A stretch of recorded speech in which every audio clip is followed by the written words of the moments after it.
ہم جو پہلے دن سے یہ کہہ رہے ہیں کہ یہ بجٹ عوام کا بجٹ نہیں ہے, یہ بجٹ غریب کا, مزدور کا, کسان کا بجٹ نہیں ہے, یہ بجٹ IMF کا بجٹ ہے. آج جو حکومت یہ بجٹ منظور کر رہی ہے اور جب اس پہ کلاس وائز کلاس ووٹنگ ہوگی اور جو امینڈمنٹس آئیں گی تو عوام کو پتہ چلے گا کہ عوام کے اوپر کتنا بڑا ظلم ڈھایا گیا ہے. مثال کے طور پر زراعت جو ہے وہ ہماری معیشت کی ریڑھ کی ہڈی ہے. پچھلے 2 سالوں سے اسپیکر صاحب, جب سے یہ فارم 47 کی جعلی حکومت آئی ہے, زراعت کا شعبہ بری طرح تنزلی کا شکار ہے. کسان مر گیا ہے اور زراعت اور کسان اور کاشتکار نے یہ طے کر لیا ہے کہ مسلم لیگ نون کی حکومت کسان دشمن حکومت ہے. اور جہاں ہمیں اپنی فصلوں کی قیمتیں نہیں مل رہی تھی, وہاں سونے پہ سہاگا کہ جو زرعی آلات ہیں, ٹریکٹر ہے, تھریشر ہے,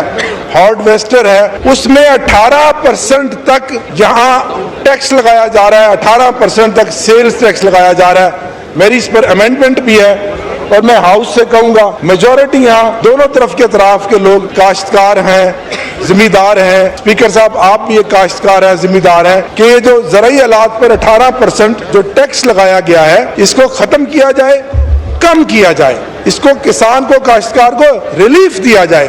جب ہماری حکومت تھی, عمران خان کی حکومت تھی, زرعی موٹروں پر, ٹیوب ویل پر 18 روپے پر یونٹ سبسڈی تھی, جو آج 85 پیسے پر یونٹ ہے. کتنی بڑی کسان کے ساتھ دشمنی ہے کہ حکومت جب چاہے 90 روپے پر لیٹر پیٹرولیم لیوی لگا سکتی ہے اور 2.5 روپے سے 5 روپے پر لیٹر کاربن ڈیوٹی اس کے علاوہ جو آج تک نہیں لگی. تو سر, نہ مزدور کے لیے اس بجٹ میں کچھ, نہ کاشتکار کے لیے, نہ عام شہری کے لیے.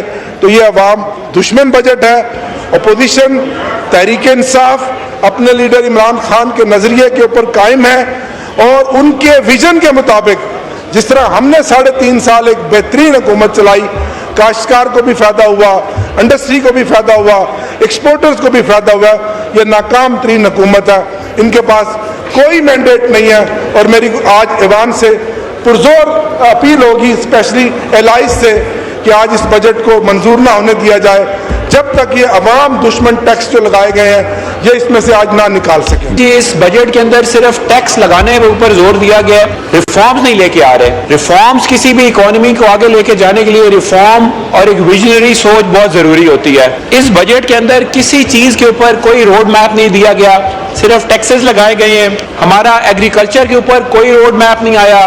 جو سیکٹر 25% GDP کا انپورٹ دیتا ہے اس کے اوپر کوئی روڈ میپ نہیں ہے. 37% لیبر اس ملک کی اس ایگریکلچر کے ساتھ اٹیچڈ ہے. ایگریکلچر کے بارے میں کسی طرح کا کوئی روڈ میپ نہیں دیا گیا. اس کے بعد FBR کے اندر ریفارمز کی سخت ضرورت تھی, لیکن FBR میں ریفارمز لانے کی بجائے اس کو اتنے زیادہ اختیارات دے دیے گئے ہیں کہ وہ کسی بھی انسان کو وہ اریسٹ کر سکتی ہے. اب یہ جو ہے یہ انویسٹر فرینڈلی ایکٹس نہیں ہے. ہمارے ملک میں پہلے ہی باہر سے انویسٹمنٹ کی, لوکل انویسٹمنٹ کی, لوگوں کو بہت ساری شکایات ہیں. اوپر سے اگر ہم 37A جیسے چیزیں لے کے آ جائیں گے جس میں ہم FBR کو اتنے زیادہ اختیارات دے دیں گے تو یہ انویسٹمنٹ فرینڈلی ریفارم بالکل نہیں ہے. بجائے FBR میں ریفارمز لانے کی بجائے ہم ایک اور نیب تیار کر رہے ہیں. اس کے علاوہ جناب اسپیکر, ہماری کابل لیوی انہوں نے 2.5 روپیز ہے, اس کو 5 روپے پہ لے جانے کی بھی تجویز دی ہوئی ہے. ایک طرف آپ کلائمیٹ چینج کے نام کے اوپر 400 ارب کم کر دیا آپ نے, جس کی کہ سخت ضرورت ہے اس ملک کو. دوسری طرف آپ اسی کلائمیٹ چینج کو جس کے اوپر آپ 400 ارب کم کر رہے ہیں سالانہ, آپ نے پیٹرولیم کے اندر اس کے اوپر 2.5 روپیز کی لیوی لگا دی ہے, جو کہ نیکسٹ ایئر آپ نے 5 روپیز پہ لے کے جانے کی تجویز دے دی ہے. تو اس کی بھی ہم بھرپور مخالفت کرتے ہیں. آٹوموبائل انڈسٹری پہلے ہی شکار ہے, ہماری بائنگ پاور بہت لوگوں کی کم ہے. آٹوموبائل انڈسٹری کی سیلز بہت کم ہو چکی ہیں, اور جس انسان کی, جس طبقے کی بائنگ پاور کم ہے, 850 cc کی گاڑی کے اوپر آپ نے ٹیکس لگا دیا ہے. اس کے علاوہ جناب اسپیکر, ہمارا سب سے بڑا جو امپورٹ بل ہے وہ پیٹرولیم کا ہوتا ہے. اس کو ریفارمز میں لانے کی بجائے, اس کو کم کرنے کی بجائے ہم نے ہائیبریڈ گاڑی کے اوپر ٹیکس لگا دیا ہے. اب اگر آپ ہائیبریڈ گاڑیوں کو انکریج نہیں کریں گے تو پیٹرولیم کی مصنوعات تو مزید امپورٹ ہوئیں گی. جو سب سے بڑا ہمارا امپورٹ بل ہے اس کو کم کرنے کے لیے ریفارم کی ضرورت ہے, اس کے اوپر کوئی بات نہیں کی گئی. اس کے علاوہ جناب اسپیکر, جو سولر پینلز ہیں اس کے اوپر ٹیکس لگا دیا گیا ہے. اب سولر پینلز کی جو ٹیکس کی کاسٹ ہے، اگر پور ٹرانسمیشن لائن ہے تو اس کا بوجھ ہم عوام کے اوپر تو نہیں ڈال سکتے. اگر ہماری پیمنٹس کی مسائل آ رہے ہیں تو اس کا بوجھ ہم عوام کے اوپر تو نہیں ڈال سکتے. آلٹرنیٹیو انرجی کی طرف بجائے ہمیں چیزوں کو انکریج کرنے کے، جہاں لوگوں کی buying power, purchasing power already کم ہے، اس کے اوپر ہم ٹیکس لگا رہے ہیں. کسان کے اوپر پہلے بہت 4000 ارب کا نقصان اس دفعہ جناب اسپیکر کسان کو ہوا ہے. وہ سولر پینلز کی طرف سے جا کر اپنی جتنی ایک بچت کر سکتا تھا، ہم نے اس کے اوپر بھی اب 10% ٹیکس لگا دیا، 18 سے 10% کی تجویز آ گئی ہے. تو ہم اس کی بھی مجبور مخالفت کرنے ہیں. برائے مہربانی اس بجٹ کے اندر ٹیکسیشن کم کی جائے اور ریفارمز کا زیادہ زور دیا جائے. عوام کی رائے کو کون اس ملک میں دیکھتا ہے؟ اگر عوام کی رائے کو دیکھا جاتا تو یہاں پہ جو بیٹھے ہوئے ہیں میرے خیال میں 90% ان میں سے آج یہاں نہ بیٹھے ہوتے. اور یہ لوگ بجٹ پیش کر رہے ہیں تو عجیب بات یہ ہے کہ جن کو عوام نے ووٹ ہی نہیں دیا وہ عوام پہ ٹیکسز لگا رہے ہیں، وہ عوام کے لیے بجٹ پیش کر رہے ہیں. دوسری بات، اسپیکر صاحب فائنانس منسٹر بھی بیٹھے ہوئے ہیں یہاں پہ، فگر جب آتی ہیں، جب سرکاری لوگوں کی ہم باتیں سنتے ہیں کہ بہت زیادہ خوشحالی آ گئی ہے پاکستان میں، مہنگائی کم ہو گئی ہے پاکستان میں، پتہ نہیں کیا کچھ ہو گیا ہے.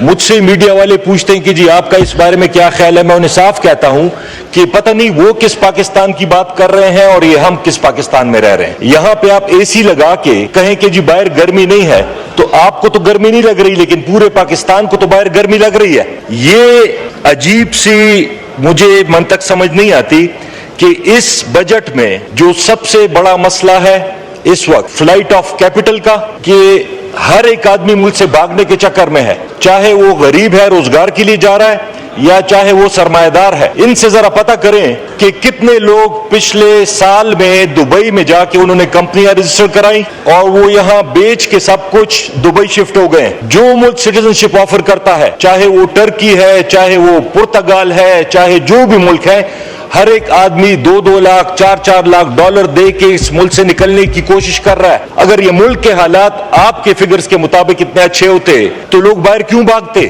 لڑکے بیچارے بے روزگار، کشتیوں میں ہر مہینے ہم سنتے ہیں کشتی ڈوب گئی سمندر میں، 80 پاکستانی مر گئے، 100 پاکستانی مر گئے. اگر یہی حالت رہی تو مجھے سمجھ نہیں آتی کہ یہ بجٹ کس چیز کا ہے، اس میں پلان کس چیز کا ہے. اگلی بات انرجی کی، انرجی کا کوئی ہمیں اس میں حل نظر نہیں آیا. وہی سلسلہ ہے، چل رہا ہے. بجلی اتنی مہنگی ہو گئی ہے کہ غریب آدمی یا وہ 30,000 کا بل دے، غریب آدمی 40,000 50,000 اس کی تنخواہ ہے، اس کا 10-20 ہزار روپے بل آ جاتا ہے. مانگنے پہ لگا دیا ہے پورے پاکستان کو. لوگ قرضے مانگ کے چیزیں بیچ کے تنگ آ گئے ہیں. لیکن انرجی کی کوئی پالیسی مجھے یہاں نظر نہیں آئی کہ انڈسٹری کے لیے کیا ہوگا، انرجی کیسے سستی ہوگی، کنزیومر کے لیے کیسے سستی ہوگی.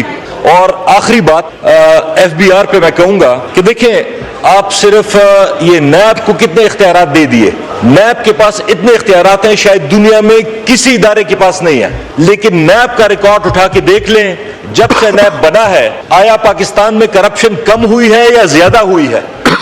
یہ فگر صرف دیکھ لیں. اسی طرح اگر آپ ایف بی آر کو بھی اختیارات دینا چاہیں دے دیں، لیکن صرف اگر لوگوں کو تنگ کرنے کے لیے، پیسہ بٹورنے کے لیے، تو اس سے کوئی فائدہ نہیں ہوگا. اگر ٹیکس بڑھتا ہے بالکل اچھی بات ہے، ملک کی بہتری ہوگی، لیکن یہ چیز دیکھ لیں کہ ایسا نہ ہو کہ لوگوں کو تنگ کرتے رہیں اور جیبوں میں پیسے آتے رہیں اور عوام کو کچھ نہ ملے.